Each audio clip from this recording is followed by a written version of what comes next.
Hello, how are you? Do you happen to have a big belly and thin arms? A lot of people often complain that they're gaining volume in the belly area, right here around the abdomen, even though they're otherwise thin people. They don't have huge legs or big arms, nor do they have particularly high or large glutes. And they say, Patricia, why does this happen? Why does my fat or weight end up accumulating more around my belly? There can be several causes, from the liver to the intestines to blood sugar. I'm going to explain all of this to you here. Stay until the end because you won't want to miss this. A lot of people don't know, but when this starts to happen, it could be a silent change that's taking place in some people, right?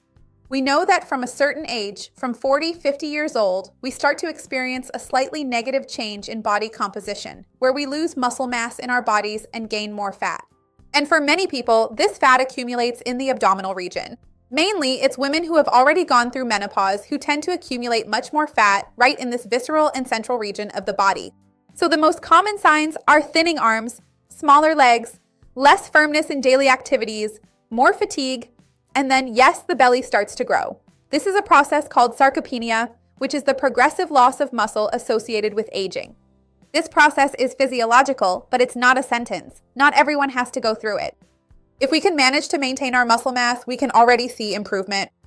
And when we go through this whole process of sarcopenia, when you notice your arms getting thinner, as well as your legs and glutes, these muscles, especially the ones in your limbs, we know it can have a huge impact on our overall metabolism, mainly because muscle is such a metabolically active tissue. So it helps manage glucose, it helps improve insulin sensitivity, it contributes to our energy expenditure, obviously, right? It's very active. It protects our mobility and independence. With more muscle strength, we walk around, go up and down stairs, do things around the house. So with less muscle, the metabolism ends up becoming less efficient and stores more fat, and preferably in this central area here, once again. Another thing that can also happen is the issue of stress and cortisol, which promote this abdominal fat and the depletion of muscle tissue.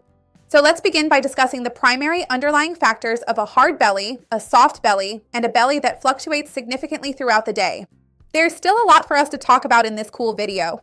Many people have a hard belly, right? Where people say it even looks like a pregnant belly, but it's not, obviously. Sometimes even men have a belly like that.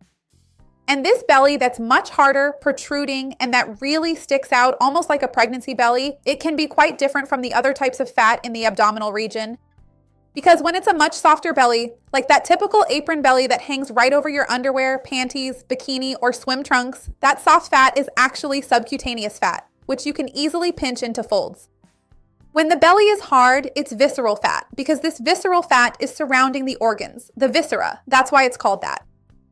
And it constantly presses right against the muscles of the abdominal wall, as well as the skin and the fat sitting on top. So it's really a hardened belly. It's a globular belly, a globular abdomen as we call it. These associated signs are usually obviously an increasing waistline.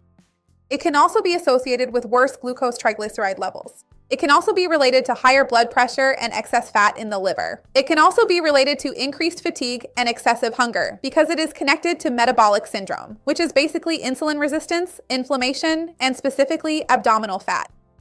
Remember that this isn't just bad for aesthetics, it's bad for cardiovascular health. The accumulation of fat in this central visceral abdominal region greatly increases the risk factors. It's one of the major risk factors for cardiovascular diseases. So this is a classic pattern that we see. Less muscle in the extremities and more fat in the central region.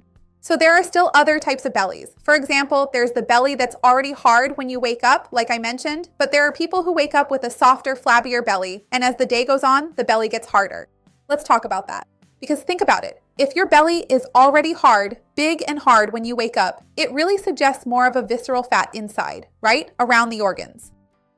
It clearly suggests insulin resistance, along with this metabolic redistribution of fat and a noticeable loss of muscle mass.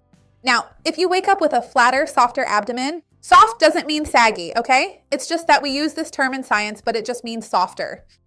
And as the day goes on, your belly gets even more bloated and harder. This is usually more related to abdominal distension and gas. It could also be related to constipation because the stool just sitting there in your intestine ferments.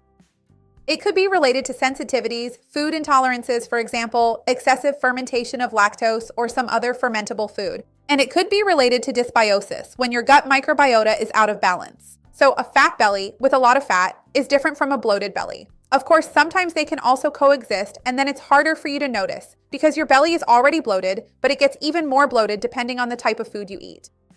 Still talking about this issue of gas, constipation, and bloating, like I said, it's very common for constipation to cause this in people, and sometimes people don't realize it. So a question I have to ask you is, how is your bowel movement? Some people don't pay attention to this. They only think about the last time they had a bowel movement when it's already been many days and the stool is very dry, hardened, and it even hurts when they go to the bathroom.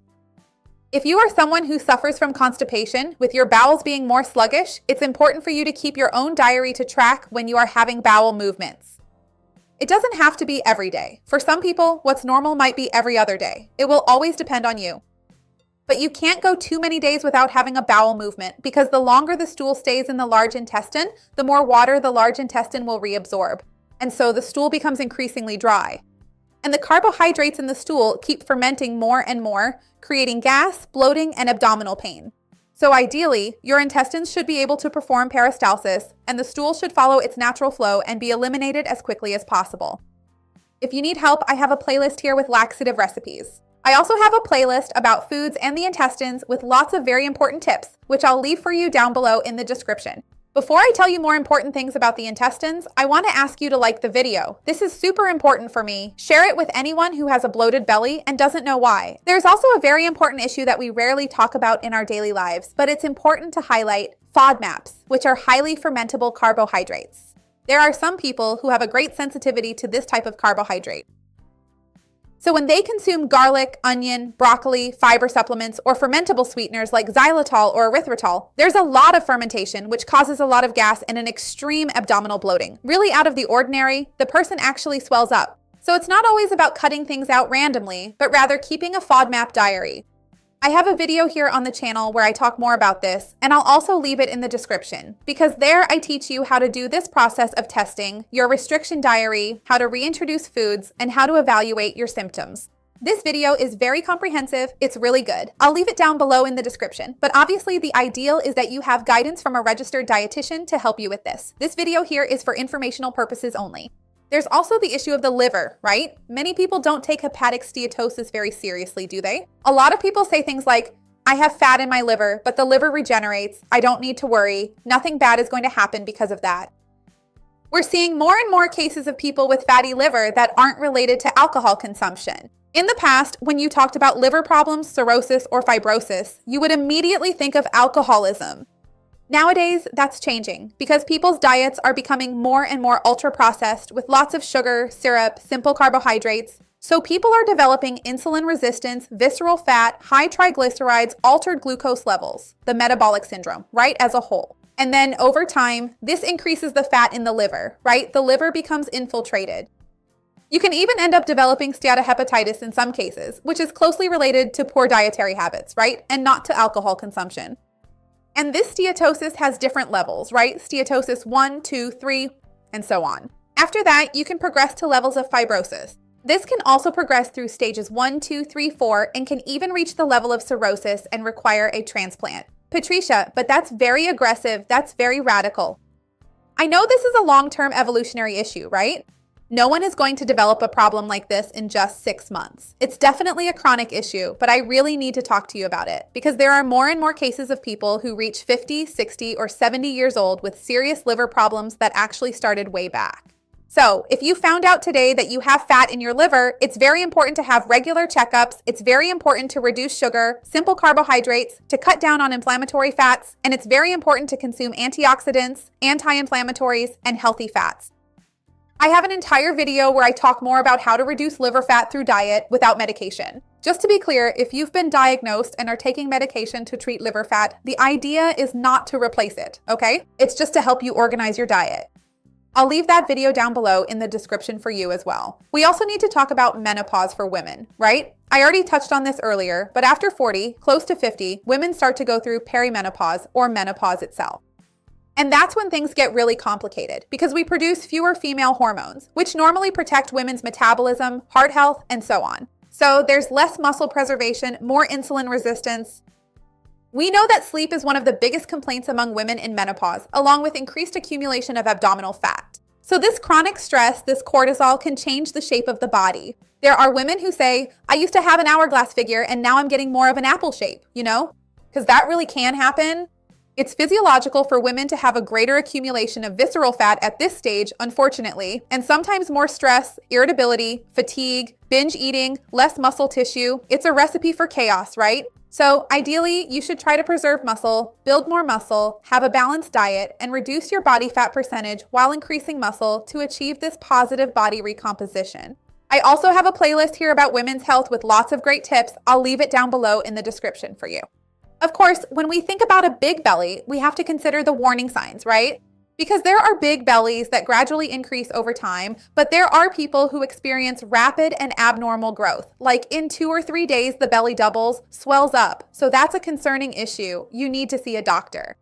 If along with a bloated belly, you have significant, persistent abdominal pain and can't even touch your stomach, you need to go to the emergency room. Yellowish skin or eyes or mucous membranes can also be related to the liver and may be a serious sign of liver problems. You need to see a doctor. A very tense belly, swollen legs, and shortness of breath also mean you should see a doctor as soon as possible. And if you are experiencing unexplained weight loss while your belly is getting bigger, this could also indicate a serious complication, possibly related to the liver, so you need to see a doctor. Anything that is very drastic and happens very quickly is a serious warning sign and needs to be checked by a physician as soon as possible. When we think about trying to reduce belly size, obviously it's no use for me to just tell you, do this, this, and that, because as you've seen, there can be several possible causes. But if we can prioritize the proper intake of healthy protein with high biological value, with little fat from a natural protein source, if we can add physical activity and exercise into our routine, which are 2 different concepts. Exercise is when you actually go for a walk, go swimming, use an elliptical, do weight training. Physical activity simply means being more active, like taking the stairs instead of the elevator, parking a bit farther away, or doing household chores. By staying much more physically active, along with doing regular exercise, we can easily preserve and even increase our muscle tissue, which is just so important for all of us. It's also super important to take care of our sleep and manage our stress to try to lower cortisol levels. And if you're bothered by it, if your belly is growing a lot more or it doesn't match up with what you used to eat, it's really important that you see a doctor because you might have a hormonal imbalance or you could already be pre-diabetic without knowing it. So it's important to get your checkup. Have you been getting your checkups? How often do you get them? Tell me down below in the comments. If you know someone who could benefit from this content, share the video. Let's expand our chain of kindness. That's what I want here with the channel. And don't forget to leave your like if you haven't liked it yet. It's really important to me, okay? See you next time. Bye.